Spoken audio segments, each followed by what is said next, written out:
Hello दोस्तों, सफलता study IQ में आपका एक बार फिर से स्वागत करता हूं।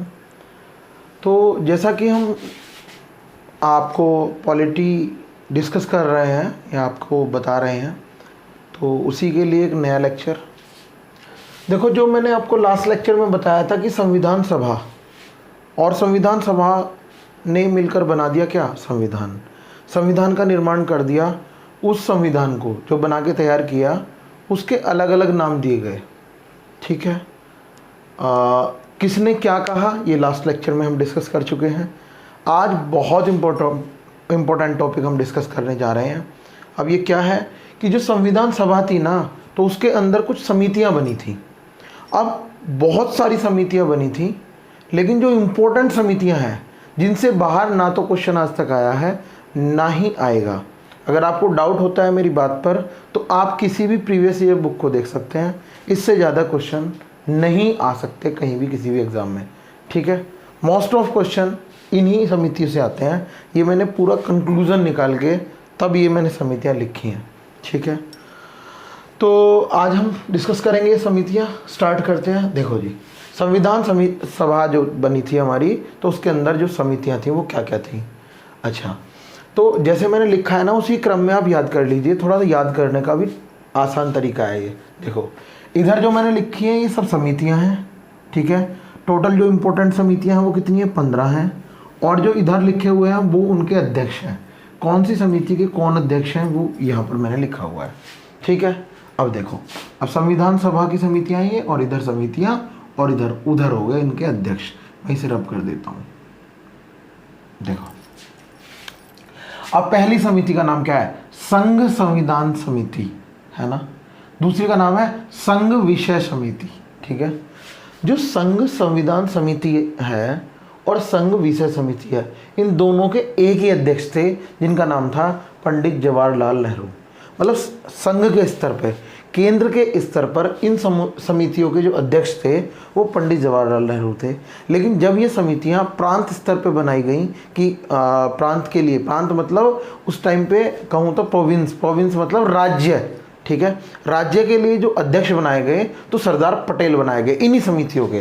ठीक है, ये संघ संविधान समिति बोल रहा हूँ, संघ विषय समिति बोल रहा हूँ, तो पंडित जवाहरलाल नेहरू इन्हीं समितियों के प्रांत स्तर पर। देखो, प्रांत संविधान समिति या प्रांत विषय समिति, तो उनके अध्यक्ष कौन बनाए गए, सरदार पटेल साहब।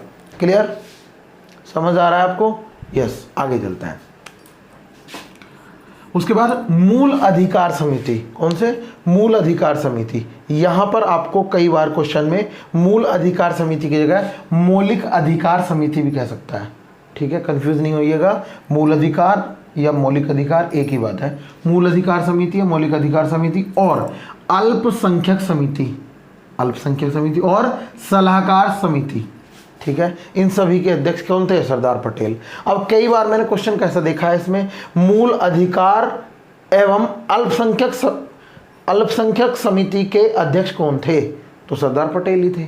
इन्हें जोड़ के एक साथ दे देगा, या तीनों को भी जोड़ के एक बार दे दिया था एक एग्जाम में। मूल अधिकार समिति तथा अल्पसंख्यक समिति के सलाहकार कौन थे, तो सरदार पटेल। ऐसे भी क्वेश्चन आ गया है। ठीक है, अलग अलग पूछ ले तो मैंने बता ही दिया, मूल अधिकार समिति, अल्पसंख्यक सलाहकार समिति, इन सभी के अध्यक्ष कौन थे, सरदार पटेल साहब। ठीक है, अब तक सरदार पटेल साहब को 5 समितियों का अध्यक्ष बना दिया गया है। किसे किसे, प्रांतीय स्तर पर संविधान समिति, प्रांतीय स्तर पर जो आपका विषय समिति, और मौलिक या मूल अधिकार समिति, और अल्पसंख्यक समिति, और सलाहकार समिति। सरदार पटेल साहब को 5 समितियां दे दी गई, और पंडित जवाहरलाल नेहरू को 2 समितियां, वो भी केंद्र स्तर पर, मतलब संघ विषय समिति और संघ संविधान समिति। क्लियर, आप इन्हें याद करते भी चलें साथ साथ। ठीक है, देखो आगे चलते हैं। मूल अधिकार या मौलिक अधिकार, जो मैंने ऊपर बताया भी था आपको, मूल या मौलिक एक ही बात है। मूल अधिकार बोल दे, मौलिक अधिकार बोल दे। मौलिक अधिकार या मूल अधिकार उप समिति, एक तो ये हो गया मूल अधिकार समिति, ये उप समिति है क्या, नहीं, समिति के अध्यक्ष सरदार पटेल।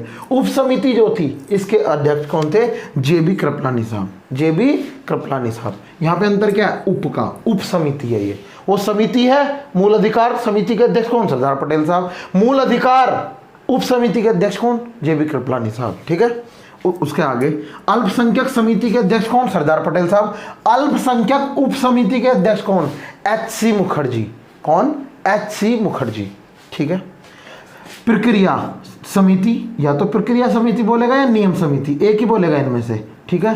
प्रक्रिया समिति के अध्यक्ष कौन? डॉक्टर राजेंद्र प्रसाद। नियम समिति के अध्यक्ष कौन? डॉक्टर राजेंद्र प्रसाद। ये एक्चुअली प्रक्रिया नियम एक ही बात है, तो कोई सा भी क्वेश्चन आ सकता है। ठीक है। और आते हैं उससे आगे संचालन समिति के अध्यक्ष डॉक्टर राजेंद्र प्रसाद। झंडा मुख्य समिति, मैंने मुख्य लिखा है यहाँ पे क्योंकि उप समिति भी है, उससे नीचे है, आप समझिएगा। प्रक्रिया या नियम समिति के डॉक्टर राजेंद्र प्रसाद। संचालन समिति डॉक्टर राजेंद्र प्रसाद। झंडा मुख्य समिति के अध्यक्ष डॉक्टर राजेंद्र प्रसाद। ठीक है। और झंडा मुख्य समिति के अध्यक्ष डॉक्टर राजेंद्र प्रसाद। झंडा उप समिति के अध्यक्ष जे.बी. कृपलानी साहब। कौन? जे.बी. कृपलानी साहब। आप देख रहे हैं जे.बी. कृपलानी साहब को दो उप समिति का अध्यक्ष बना दिया है। कौन कौन? मूल अधिकार या मौलिक अधिकार उप समिति के अध्यक्ष जे.बी. कृपलानी साहब, और झंडा उप समिति के अध्यक्ष जे.बी. कृपलानी साहब। और जिसके उप समिति के अध्यक्ष बनाए हैं, इस जो उप समिति है इसमें एक समिति भी है, उसके अध्यक्ष कौन है? सरदार पटेल साहब। मूल अधिकार समिति के सरदार पटेल साहब। और ये जो झंडा उप समिति है, तो झंडा मुख्य समिति के अध्यक्ष कौन? डॉक्टर राजेंद्र प्रसाद। ठीक है। उसके बाद कार्य संचालन समिति। कार्य देखो, मैंने आपसे बोला है संचालन समिति बड़ा इंपॉर्टेंट है भाई। संचालन समिति डॉक्टर राजेंद्र प्रसाद, और कार्य संचालन समिति, कार्य संचालन समिति तो कौन? के.एम. मुंशी साहब। ठीक है। ठीक है। के.एम. मुंशी साहब। ठीक है। तो कार्य संचालन समिति के.एम. मुंशी साहब, जबकि संचालन समिति डॉक्टर राजेंद्र प्रसाद। इनमें बहुत कंफ्यूजन होता है भाई, इसे इंपॉर्टेंट लिख दिया इसलिए मैंने। ठीक है। उसके बाद लास्ट वाली जो है प्रारूप समिति, या इसका दूसरा नाम है पांडुलेखन समिति। इसे कौन नहीं जानता? सभी जानते हैं। Doctor B R. अंबेडकर साहब। प्रारूप समिति, या इसी समिति का दूसरा नाम होता है, प्रारूप समिति का दूसरा नाम है पांडुलेखन समिति। क्या? पांडुलेखन समिति। तो इसके कौन है अध्यक्ष? Doctor B R. अंबेडकर साहब। ठीक है। तो ये सारी समितियां मैंने डिस्कस कर ली आपसे। ठीक है। तो आप इन्हें याद कीजिएगा, ये बहुत इंपॉर्टेंट है बच्चों, बहुत ज़्यादा इंपॉर्टेंट। ठीक है। ये सारी की सारी को एग्जाम में डायरेक्ट पूछी जाती हैं, बिल्कुल डायरेक्ट, ऐसे ही, इससे अलग कुछ नहीं, ये डायरेक्ट ही पूछी जाती हैं, इसलिए आप इन्हें याद कीजिएगा। ठीक है। और वनडे एग्जाम में तो धड़ल्ले से पूछी जाती हैं, दो समिति एक एग्जाम में आई हुई हैं। ठीक है जी। आगे चलते हैं। देखो, अब मैंने इधर बता दिया, अब इधर की बात क्या लिखी हुई है ये देखो। हमारा जो संविधान बन के तैयार हुआ, तो उसमें हमने इतनी सारी बातें लिखी, क्योंकि हमारा संविधान इतना बड़ा है कि विश्व का सबसे बड़ा लिखित संविधान है हमारा संविधान। ठीक है। इसमें कितने आर्टिकल हैं, अनुच्छेद कितने हैं, कितने भाग हैं, कितनी अनुसूचियां, ये मैंने डिस्कस कर लिए लास्ट लेक्चर में। तो अब जब इतना बड़ा हमारा संविधान है, तो क्या सब हमने अपने आप ही सोच लिया?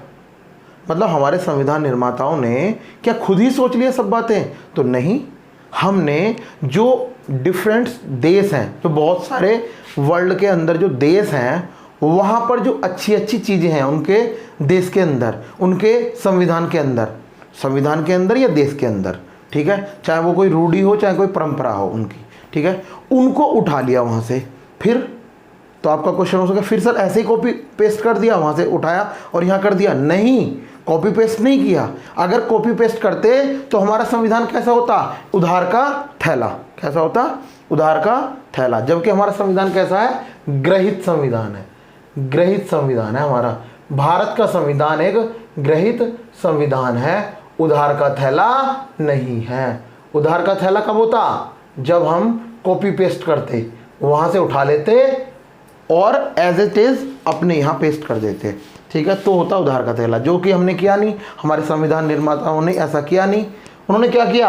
पहले वो चीज़ें वहाँ से उठाई, फिर उनमें अपनी जनता के हिसाब से, अपने लोगों के हिसाब से कुछ चेंज किया।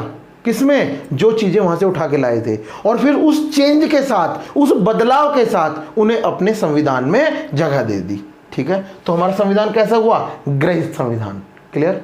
ठीक है। ये बात वैसे मैंने आपको लास्ट लेक्चर में, मतलब इससे पहले लेक्चर में बता दी थी, डिस्कस कर ली थी, अगर आपने ध्यान से सुना हो। नहीं सुना तो मैंने आज भी बता दिया। यस। तो कहाँ से? तो हमारे विश्व जो है उसमें बहुत सारे देश हैं, तो हमने कहाँ से क्या चीज़ ली, इतना इम्पोर्टेंट है, इतना इम्पोर्टेंट है, बस क्या कहूँ, बहुत ही ज़्यादा इम्पोर्टेंट है। क्लियर, बहुत ज़्यादा इम्पोर्टेंट है और ये याद ही नहीं होता, मैं सच बता रहा हूँ, याद ही नहीं होता। लेकिन आज आप मेरी तरफ देखो और बहुत ही ध्यान से सुनो, आपको सब कुछ याद हो जाएगा। मैंने प्रयास भी इसी तरह से किया है कि आपको याद भी आसानी से हो जाए। केवल ये कंटेंट आप तक पहुँचाना ही मेरा टारगेट नहीं है। यहाँ पर क्या है कि इस कंटेंट को इस फॉर्म में पहुँचाऊँ ताकि आप इसे ईजिली याद कर जाएँ, इसे डाइजेस्ट कर जाएँ। अब कैसे मैंने कराया देखो।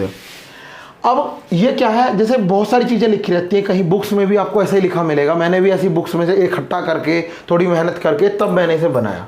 तो क्या करा मैंने, जैसे देश का नाम लिख दिया आयरलैंड, इसमें से भारत के संविधान में क्या क्या चीज़ें ली गई हैं देश के हिसाब से। तो कुल टोटल जो इम्पोर्टेंट देश हैं, जो इम्पोर्टेंट हैं वो कितने हैं, 10 हैं।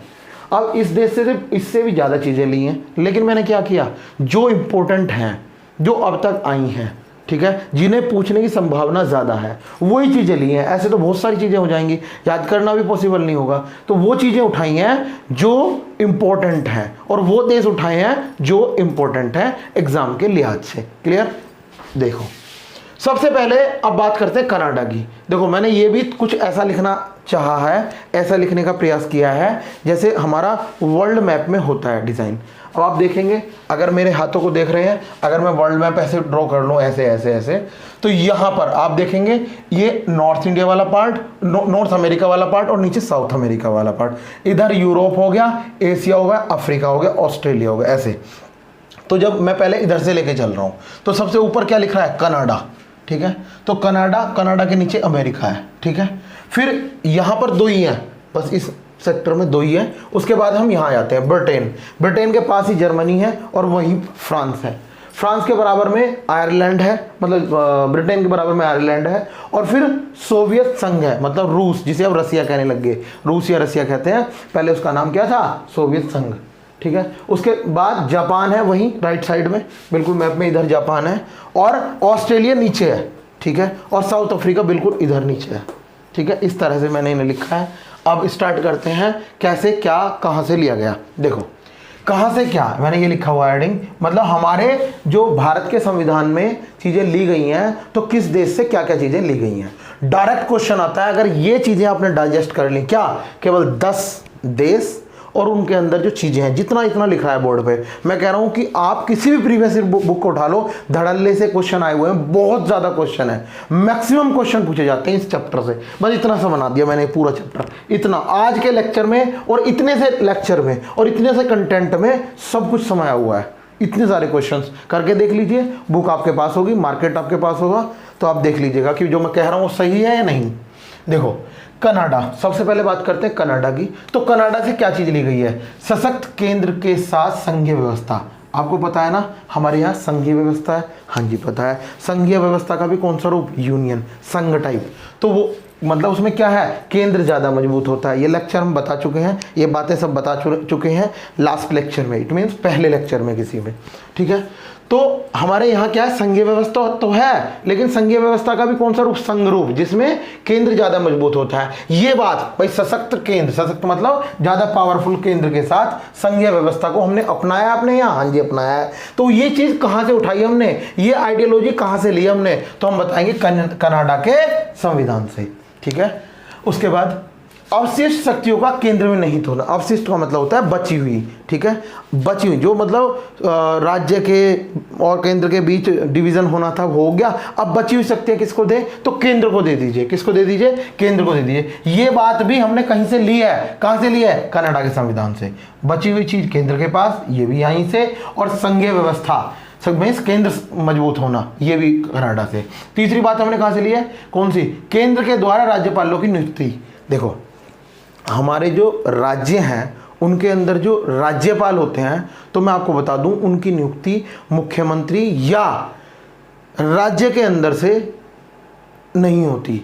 राज्य के अंदर से मेरा मतलब है कि राज्य के द्वारा, राज्य की जो जनता है वो चुने, डायरेक्ट या इनडायरेक्ट तरीके से चुने, या वहाँ के एमएलए चुन दें उसको, ऐसा नहीं होता। जो राज्यपाल जी होते हैं उन्हें राष्ट्रपति जी के द्वारा भेजा जाता है, ठीक है। हमारे जो राष्ट्रपति जी होते हैं तो वो केंद्र स्तर पर, तो केंद्रीय स्तर पर से भेजे जाता है राज्यपाल को चुन के, ठीक है।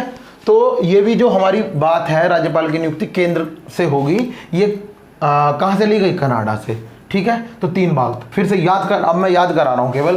देखो, संघीय व्यवस्था किसके साथ? सशक्त केंद्र के साथ संघीय व्यवस्था कहाँ से? कनाडा से। अवशिष्ट शक्ति कहाँ? केंद्र में निहित होती है, कहाँ से? कनाडा से। केंद्र के द्वारा राज्यपाल की नियुक्ति कहाँ से? केंद्र कनाडा से ली गई है। ये 3 बातें हो गई, ठीक है, क्लियर। आगे आ जाओ। अमेरिका से और ब्रिटेन से बहुत सारी बातें ली गई हैं, इधर स्टार्ट हो जाओ। देखो, प्रस्तावना का विचार, हमारी जो प्रस्तावना है उद्देशिका है, 2 टूक है, अमुक है, मैंने बताया था, ठीक है, प्रियम्बल है, लास्ट लेक्चर में बताया था। तो उसकी जो विचार है, उसका जो विचार आया कि हमें अपने संविधान में ये चीज़ रखनी चाहिए, क्या? प्रस्तावना, ठीक है। तो ये विचार कहाँ से आया था? हमने कहाँ से सोची थी ये बात? मतलब किस देश के संविधान या किस देश की रूढ़ी परंपरा से सोची गई थी? तो अमेरिका से, अमेरिका के संविधान से, अमेरिका से ये बातें ली थी। क्या?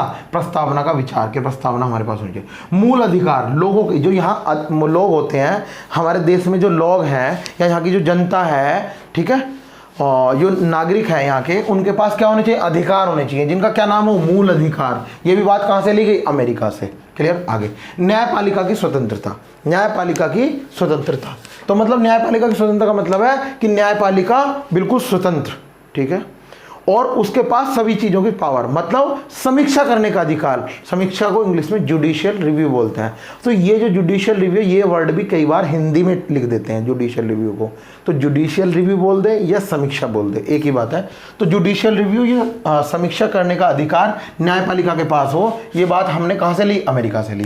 देखो, इसमें अगर मैं एक चीज़ और भी समझाना चाहूँ तो समझा सकता हूँ। देखो, मैंने कहा कि हमने न्यायपालिका की स्वतंत्रता अमेरिका से ले ली, ठीक है, और अभी मैं इधर आपको बता रहा था कि हमने एज इट इज़ कहीं से भी, किसी भी देश से, कहीं से मतलब है किसी भी देश से कोई चीज़ उठाकर अपने देश में पेस्ट नहीं करी, कॉपी पेस्ट नहीं किया, तो अपने जनता के हिसाब से, अपने लोगों के हिसाब से उस चीज़ में चेंज लाए, ठीक है, तब वो अपने संविधान में रखी वो चीज़, उस आर्टिकल को या उस बात को हमने अपने संविधान में जगह दी, ठीक है। तो इसमें आप देख सकते हैं बहुत अच्छे से। देखो, न्यायपालिका की स्वतंत्रता की बात तो अमेरिका से ले ली, लेकिन आपको मैं बता दूं, अमेरिका में जो न्यायपालिका है वो भी विभाजित है, जैसे कार्यपालिका, विधायिका और न्यायपालिका।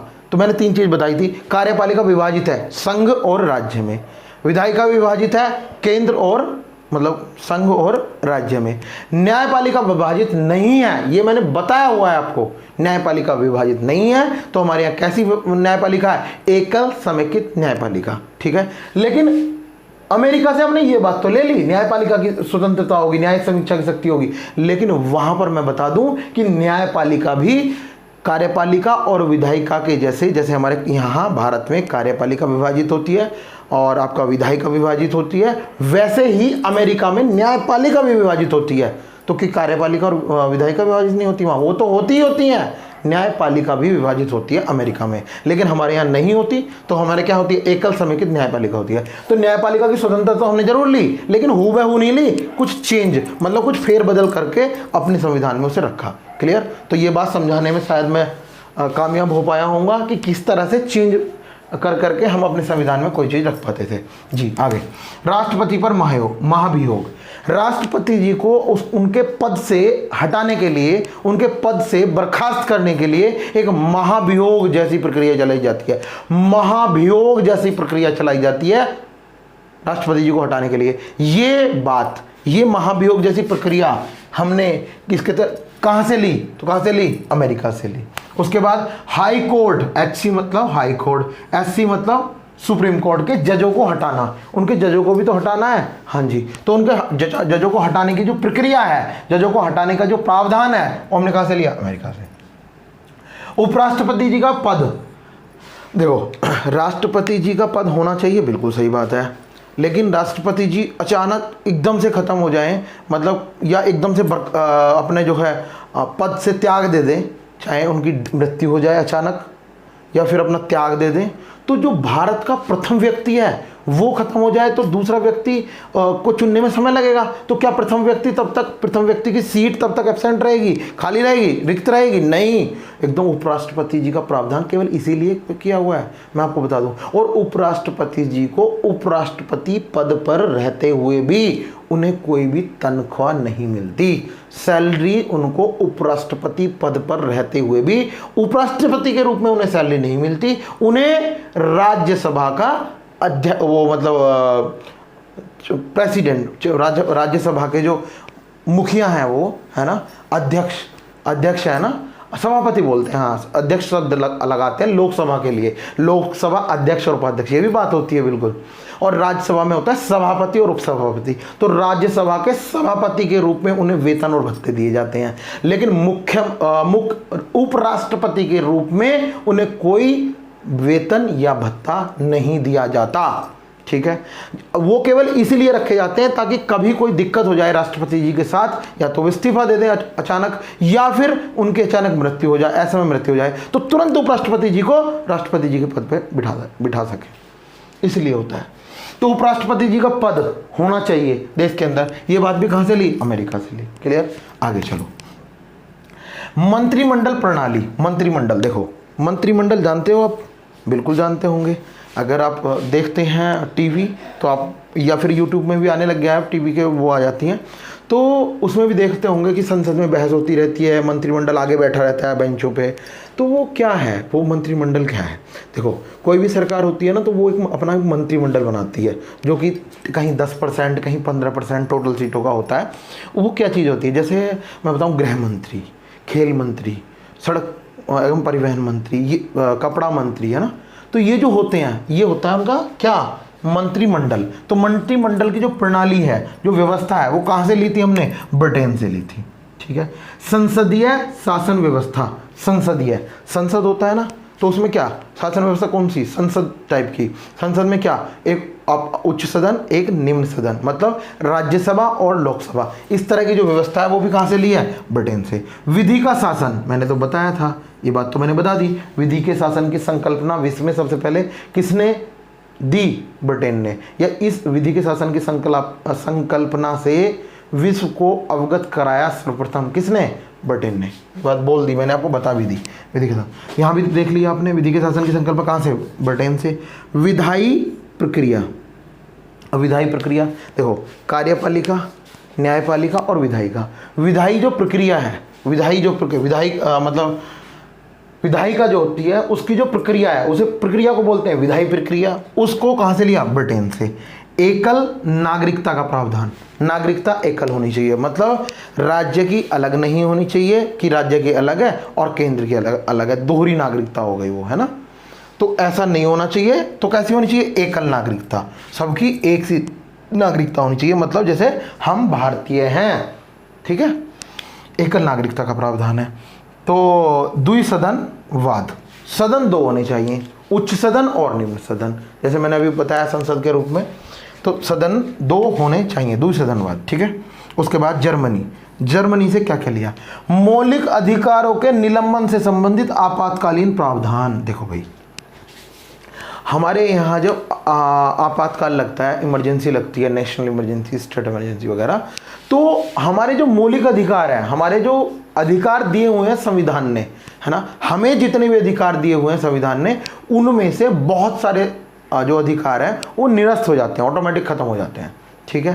अब कुछ अधिकार ऐसे हैं जो निरस्त नहीं होते, कुछ तो हो जाते हैं लेकिन कुछ निरस्त नहीं होते। कब? नेशनल इमरजेंसी, स्टेट इमरजेंसी के दौरान भी। तो क्या है? मौलिक अधिकारों के निलंबन से संबंधित कौन कौन से प्रावधान निलंबित हो जाएंगे, कौन कौन सी चीजें निलंबित हो जाएंगी, कौन कौन से मौलिक अधिकार निलंबित हो जाएंगे, कौन से नहीं होंगे, इस बात का जिक्र की जो हमने संकल्पना ली है या जो प्रावधान लिए हैं वो कहाँ से लिए हैं? जर्मनी से।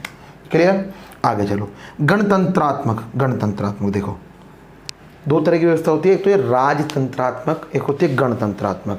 राजतंत्रात्मक का मतलब है राजतंत्र, मतलब राजा हो, उसका शासन चलता हो, उसका ही प्रशासन चलता हो, राजतंत्र। गणतंत्र से मतलब है जनता, जनता का तंत्र। ठीक है, गणतंत्र। गण मतलब जनता, जनता का तंत्र, जनता का तंत्र मतलब जनता का शासन, जनता के ही शासन हो, है ना, तो वो क्या होता है, गणतंत्र। तो हमारा देश गणतंत्री तो है क्योंकि हमारे यहाँ जनता का ही एक तरह से, जनता के द्वारा। आप सोचेंगे कि सर जनता का कहाँ शासन है, अरे भाई जनता के द्वारा ही तो चुन के जाते हैं लोग शासन करने वाले, ठीक है। तो इसलिए हमारा जो है गणतंत्रात्मक देश है, और जो गणतंत्रात्मक जो व्यवस्था है वो हमने कहाँ से लिया है, फ्रांस से लिए। कहाँ से लिए, फ्रांस से। आगे चलते हैं, प्रस्तावना में, आगे चलो, बहुत इंपॉर्टेंट है जो मैं बोल रहा हूँ, अब जो बोल रहा हूँ, प्रस्तावना में स्वतंत्रता, समता और बंधुत्व, स्वतंत्रता, समता और बंधुत्व, और वो भी कहाँ, हमारी प्रस्तावना में। हमारी जो प्रस्तावना है, अमुक है, दो टूक है, उद्देशिका है, प्रियम्बल है, ये एक ही के नाम है और मैंने बता रखा है सब कुछ। तो उसकी जो उसके अंदर क्या है, बंधुत्व है, समता है और स्वतंत्रता है। बंधुत्व, स्वतंत्रता और समता, ये तीन शब्द हमने कहाँ से लिए हैं, फ्रांस से, ठीक है। क्या और भी हैं, और बहुत सारे शब्द हैं, लेकिन ये तीन शब्द हमारी प्रस्तावना के अंदर स्वतंत्रता, समता और बंधुत्व कहां से लिए गए हैं, ये क्वेश्चन आता है सीधे, तो फ्रांस से। कहां से, फ्रांस से। आगे चलो, आयरलैंड, एक देश का नाम है आयरलैंड, उससे क्या है, राज्य के नीति निर्देशक तत्व, directive, DPSP, directive principle of state policy, राज्य के नीति निर्देशक तत्व, जो आर्टिकल 36 से 51 तक है, 36 से 52 तक है। मैंने पढ़ा दिया है वो भी आपको कि राज्य के नीति निर्देशक तत्व। तो वो जो राज्य के नीति निर्देशक तत्व हैं वो कहाँ से लिए हैं, तो वो लिए हैं आयरलैंड से। राष्ट्रपति के निर्वाचन की पद्धति, हमारे जो राष्ट्रपति जी हैं उनका निर्वाचन किस तरह से होगा, क्या अग्रता ही विजेता होगा, इस तरह की वोटिंग डाली जाएगी, या दूसरी कौन सी, एकल समेकित मतलब एकल संक्रमणीय मत प्रणाली के द्वारा वोटिंग होगी। तो ये बात कहाँ बताई गई है, राष्ट्रपति का निर्वाचन की बात है ये कहाँ बताई गई, कहाँ से ली है, मतलब बताई नहीं गई, कहाँ से हमने ये बात ली है कि राष्ट्रपति जी का निर्वाचन किस तरह से होगा, तो ये कहाँ से ली है, आयरलैंड से। वैसे होती है एकल संक्रमणीय मत प्रणाली से होता है, अगर आप सोच रहे होंगे कि इनमें से कौन सी है। और जब मैं इसे बताऊंगा ना, अच्छे से बताऊंगा इन चीज़ों को, पहले वन बाय वन एक एक टॉपिक को क्लियर करें, वरना ऐसे तो बहुत उलझ पुलझ हो जाएगा। सब चीज़ों को यहाँ ही एक्सप्लेन कर ले लूँगा, वो भी ब्रीफली, बहुत मतलब बड़े रूप में, तो फिर आगे टॉपिक कैसे खिसकेगा, नहीं जी। तो राज्यसभा के लिए सदस्य को नामांकन, नेक्स्ट बात मैं बता रहा हूँ राज्यसभा के लिए। अच्छा देखो, राज्यसभा है हमारे, लोकसभा है और राज्यसभा है। तो लोकसभा में तो सब के सब क्या होते हैं, निर्वाचित किए जाते हैं, ठीक है। लेकिन जो राज्यसभा है उसमें बहुत सारे सदस्य निर्वाचित होते हैं और कुछ मनोनीत होते हैं। हालांकि जो वहाँ निर्वाचित होते हैं वो भी अप्रत्यक्ष रूप से होते हैं, मतलब जनता डायरेक्ट नहीं डालती, मैंने आपको पहले ही बताया, तो आगे बता दूंगा। चलो, अप्रत्यक्ष रूप से निर्वाचित होते हैं राज्यसभा के मेंबर्स, और उनमें भी कुछ मेंबर्स क्या होते हैं, मनोनीत होते हैं। क्या होते हैं, मनोनीत होते हैं। तो हमारी राज्यसभा में सर अभी भी मनोनीत सदस्य हैं, हाँ जी, कितने, 12। कितने हैं, 12। तो वो 12 किस बिहार पे मनोनीत होते हैं, तो उन्हें ज्ञान होना चाहिए, किस चीज़ का, साहित्य का हो, या कला का हो, या विज्ञान का हो, या फिर वो समाज सेवक हों, समाज सेवी हों, है ना। इनमें से, इन चारों चीज़ों में से कोई भी एक क्वालिटी रखने वाला, और वो क्वालिटी अगर हमारे राष्ट्रपति जी को, या हमारे मतलब राष्ट्रपति जी को, या फिर संसद के किसी बड़े मेंबर को ये बात पता चले, तो वो आपको क्या कर सकते हैं, राज्यसभा में मनोनीत कर सकते हैं। क्लियर। तो राज्यसभा के लिए सदस्यों का नामांकन, है ना, कौन कौन सदस्य का नामांकन होगा, मनोनीत होंगे। ये बात कहाँ से ली गई, आयरलैंड से।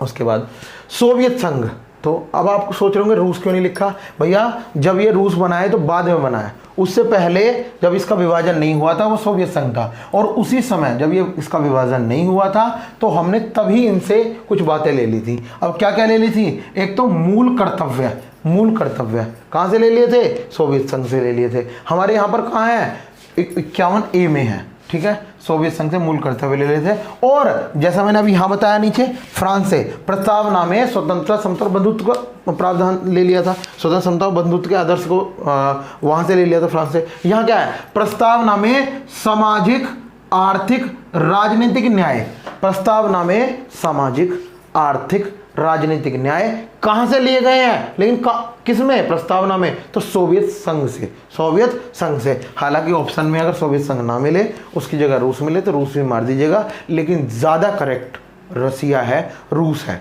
क्योंकि अब तो वो डिवाइड हो गया। तो उस टाइम पे जो नाम था उसी से हमने जो कुछ लिया था तो उसी का नाम हमने लिखा हुआ है यहाँ पे। ठीक है, आगे चलो। जापान से भी हमने कुछ लिया है, क्या? विधि द्वारा स्थापित प्रक्रिया। विधि द्वारा स्थापित प्रक्रिया ये कहाँ से ली गई है? जापान से ली गई है। क्लियर है? तो विधि द्वारा स्थापित प्रक्रिया जापान से ली गई। उसके बाद ऑस्ट्रेलिया। समवर्ती सूची। समवर्ती सूची मैंने बताया था, संघ सूची, राज्य सूची और समवर्ती सूची। संघ सूची मतलब केंद्र की सूची, राज्य सूची मतलब राज्य की सूची, समवर्ती सूची मतलब दोनों की सूची, जिसमें वो क्षेत्र आते हैं जिन पर जो है दोनों का अधिकार हो, राज्य का भी और केंद्र का भी, उन्हें समवर्ती सूची करते हैं। तो समवर्ती सूची की जो विचार है, जो बातें हैं, जो एक समझदारी है, उसे कहाँ से लिया गया था? ऑस्ट्रेलिया से। ठीक है, उसके बाद संसद के दोनों सदनों की संयुक्त बैठक। देखो हमारे यहाँ क्या होता है, अगर बहुत कई तरह के बिल हैं, बिल मतलब विधेयक है, बहुत तरह के विधेयक संसद पास करती है। अब क्या करते हैं, लोकसभा से विधेयक पास हुआ, उसके बाद राज्यसभा में गया, राज्यसभा में पास हो गया, उसके बाद राष्ट्रपति जी के पास गया, राष्ट्रपति जी ने उस पर अपने हस्ताक्षर कर दिए, है ना, तो वो क्या है, बन जाएगा क्या? कानून, है ना, वो एक्ट बन जाएगा फिर। लेकिन अगर क्या हुआ, अगर वो लोकसभा से चला और राज्यसभा ने मानने से मना कर दिया कि हम तो नहीं मान रहे इस बिल को, ये तो सही नहीं है हमारे हिसाब से, या फिर वहाँ वोटिंग कराई गई, उन्होंने मना कर दिया, एडजेंट कर दिया कि नहीं भाई हम नहीं मान रहे इस चीज़ को, तो क्या करेंगे, राष्ट्रपति जी एक काम करेंगे कि जॉइंट सिटिंग बुलाओ, मतलब दोनों को बुलाओ, पूछते हैं। तो दोनों को क्यों बुलाओ? क्योंकि लोकसभा के विचार लिए जाएंगे और राज्यसभा के विचार लिए जाएंगे उन लोगों के। तो जॉइंट सिटिंग का प्रावधान, जो ये जॉइंट सिटिंग की बात कर रहा हूँ, मतलब संयुक्त बैठक की, जॉइंट सिटिंग का मतलब संयुक्त बैठक ही होता है। इसका जो प्रावधान है, दोनों सदनों की संयुक्त बैठक का प्रावधान कहाँ से लिया गया था? ऑस्ट्रेलिया से। और ये बहुत बार आता है भाई, वैसे मैं एक बात बताऊँ, आता तो सभी कुछ है, ये बहुत सारे टॉपिकों में से कुछ महत्वपूर्ण, कुछ इंपॉर्टेंट टॉपिक्स को निकाल लिया गया है। अगर आप सोच रहे हैं इनमें से भी कम कर दो, तो ऐसा मत करिएगा प्लीज़। ठीक है, ऐसा नहीं करिएगा, ये बहुत कम है, ये मैंने बहुत दबा दिए हैं, इससे कम मत करिएगा इन्हें, इतने तो याद कर ही लीजिएगा प्लीज़। ठीक है, चाहे किसी भी तरह के, वैसे ऐसे लिख के याद हो जाते हैं, आप रोज याद करिएगा, ज़्यादा से ज़्यादा 2 या 3 दिन में आपको अच्छे से याद हो जाएंगे। ठीक है, तो उसके बाद में प्रस्तावना की भाषा। देखो अब प्रस्तावना की भाषा, सर हमें तो याद आ रहा है प्रस्तावना का विचार कहीं से, हाँ, प्रस्तावना का विचार जो है वो अमेरिका से है। देखो प्रस्तावना का विचार तो अमेरिका से लिया था हमने, और लेकिन प्रस्तावना की भाषा कहाँ से ली है? ऑस्ट्रेलिया से। तो इसमें भी कंफ्यूजन होता है बच्चों को, प्रस्तावना की भाषा और प्रस्तावना का विचार। इसलिए याद रखिएगा, विचार तो लिया गया अमेरिका से प्रस्तावना का, और प्रस्तावना की भाषा ऑस्ट्रेलिया से ली गई। क्लियर? उसके बाद दक्षिण अफ्रीका। ठीक है, दक्षिण अफ्रीका से हमारे संविधान में संशोधन हो सकता है, और संशोधन के द्वारा हम कुछ नियमों को काट सकते हैं, कुछ नियमों को जोड़ सकते हैं, कुछ नियमों में बदलाव कर सकते हैं। कौन से नियम की बात कर रहा हूं मैं? जो संविधान के अंदर आर्टिकल में लिखे हुए हैं, अनुच्छेदों में लिखे हुए हैं। तो ये जो संशोधन है, संविधान में संशोधन जो हो रहा है, इसकी प्रक्रिया हमने कहां से ली? दक्षिण अफ्रीका से, मतलब साउथ अफ्रीका से। क्लियर? और राज्यसभा में सदस्यों का निर्वाचन, ये भी कहां से लिया गया? दक्षिण अफ्रीका से। अभी सर मैंने राज्यसभा कहीं पढ़ा है, हाँ भाई आपने पढ़ा है, लेकिन राज्यसभा में निर्वाचित नहीं पढ़ा था आपने। आप क्या पढ़ा? मनोनीत। राज्यसभा के लिए सदस्यों का नामांकन आयरलैंड से, राज्यसभा में सदस्यों का निर्वाचन दक्षिण अफ्रीका के। मैंने बताया ना, राज्यसभा में 2 तरह के लोग चले जाते हैं। कौन कौन से? एक तो निर्वाचित हो गए, एक मनोनीत हो गए, या नामांकन, मनोनीत कह लो या नामांकन कह लो, एक ही बात है। तो भाई एक ही बात है, मनोनीत और नामांकन, ये मैंने बोल दिया है आपको। तो वो कितने? 12 लोग जा सकते हैं। हमारी राज्यसभा में 12 लोग होते हैं। उन्हें ज्ञान होना चाहिए कुछ चीज़ों का। किस किस का? साहित्य का हो, कला का हो, विज्ञान का हो, या वो हो क्या, समाज सेवी हो। ठीक है, तो भाई उनका ज्ञान होगा, तो वो हमारी राज्यसभा में नामांकित हो जाएंगे, मनोनीत हो जाएंगे। ये बात कहाँ से ली? आयरलैंड से। लेकिन राज्यसभा के और भी तो सदस्य हैं जो निर्वाचित होते हैं, चाहे अप्रत्यक्ष रूप से ही सही, लेकिन होते तो हैं। तो इस चीज़ का विचार कहाँ से लिया गया? दक्षिण अफ्रीका से। कहाँ से? साउथ अफ्रीका, मतलब दक्षिण अफ्रीका से। क्लियर? तो दोस्तों कैसा लगा आपको ये मेरा कंटेंट और मेरा पढ़ाने का तरीका? प्लीज़ एंड प्लीज़ ज़रूर बताइएगा। केवल एक ही माध्यम है आपके द्वारा मेरे तक कोई बात पहुंचने का। ठीक है, तो प्लीज़ ज़रूर बताइएगा। Thank you so much.